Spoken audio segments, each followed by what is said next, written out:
pemirsa, inilah yang memang terjadi di mana sebuah counter dari Malaysia, sebuah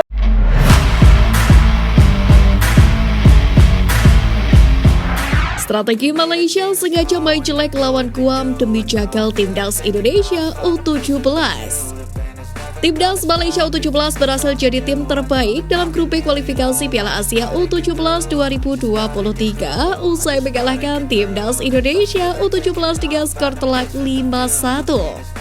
Penampilan apik timnas Malaysia saat menghajarkan Garuda Asia itu tersaji dalam matchday terakhir grup B di Stadion Pakansari pada Minggu 9 Oktober malam. Keberhasilan Malaysia mengalahkan timnas Indonesia cukup mengejutkan mengingat performa mereka di 3 laga sebelumnya terkesan biasa-biasa saja dan bahkan cukup mengkhawatirkan. Sebelum membantai Indonesia, Malaysia menang 4-0 atas Palestina, bermain imbang 1-1 lawan tim lemah Guam dan menang 3-2 atas Uni Emirat Arab. Hasil imbang kontra Guam menjadi sorotan lantaran negara kecil dekat Papua Nugini itu merupakan tim terlemah di grup B ini. Indonesia dan UEA bahkan berhasil menang atas Guam dengan skor masing-masing 14-0 dan 9-0. Kini pelatih Malaysia Osmera bin Omaro pun buka suara terkait hal tersebut. Osmera bin Omaro mengakui performa jelek timnya saat ditahan imbang Guam merupakan bagian dari akal bulus mereka demi lolos ke putaran final Piala Asia U17 2023. Pertama, ada 2 persoalan. Apa yang terjadi di Piala AFF 2016 tidak berpengaruh pada hasil di AFC. Kedua, kami memang sengaja tidak mau menunjukkan kemampuan sebenarnya ketika melawan Guam, kata Omaro pada jumpa pers pasca laga di Stadion Pakansari Cibinong, Bogor pada Minggu 9 Oktober. Omaro menjelaskan bahkan banyak yang meremehkan timnas Malaysia U17 setelah bermain imbang 1-1 dengan Guam. Namun dia senang karena akal bulus timnya membuahkan hasil 1 tiket ke putaran final Piala Asia U17 2023. Garuda Asia dikalahkan Harimau Muda, apa yang salah dengan strategi Bima Sakti? Timnas Indonesia U17 harus mengakui keunggulan Malaysia di laga terakhir grup B kualifikasi Piala Asia U17 2023. Kekalahan itu pun berdampak buruk, bukan hanya membuat Garuda Asia menanggung malu di kandang sendiri, tapi juga membuat mereka gagal lolos ke putaran final Piala Asia U17 2023. Lalu sebenarnya apa yang salah dari permainan timnas Indonesia U17 di laga itu? Yang pertama, terlalu berani. Bima Sakti tetap berani memainkan bola permainan terbuka di laga ini. Di awal-awal laga, skema ini terlihat tak berjalan dengan bagus, di mana beberapa kali Kaviatur Rizky dan kolega mengalami salah umpan. Hal itu lantas dimanfaatkan betul oleh Malaysia. Mereka pun menghujani lini belakang timnas Indonesia U17 dengan serangan yang sebenarnya sederhana dan sangat direct. Namun hal itu sudah cukup untuk membuat mereka mencetak 5 gol ke gawang Andrika Fatir. Yang kedua, rotasi tidak berjalan.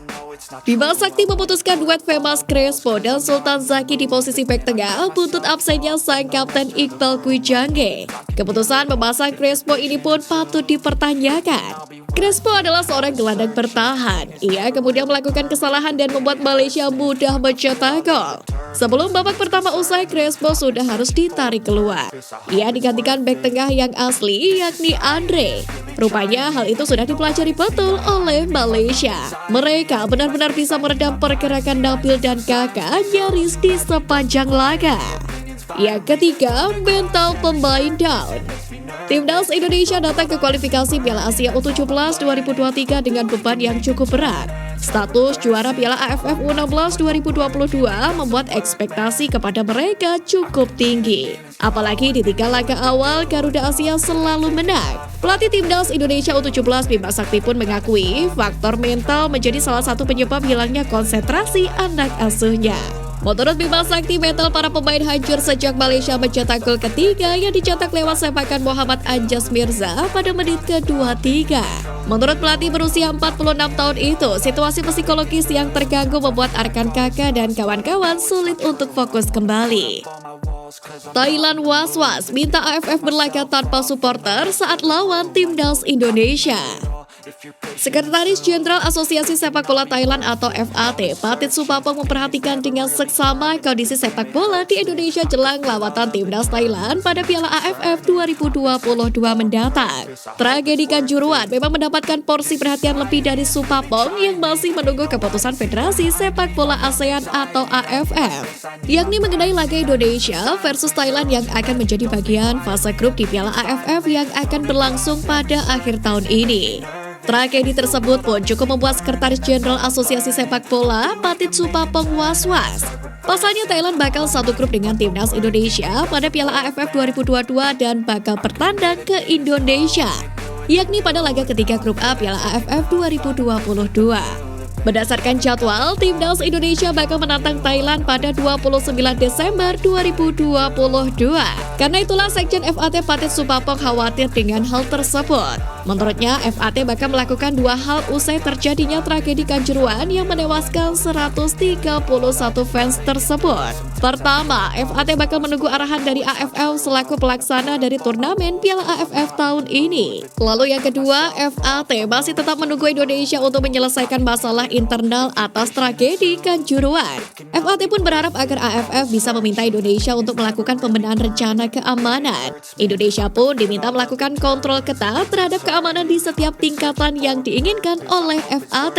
FAT pun sudah meminta AFF agar Indonesia tampil tanpa supporter di kandang sendiri saat menghadapi Thailand nanti. Hal ini sama seperti yang dilakukan saat pelaksanaan kualifikasi Piala Asia U17 2023 di Stadion Pekansari Bogor.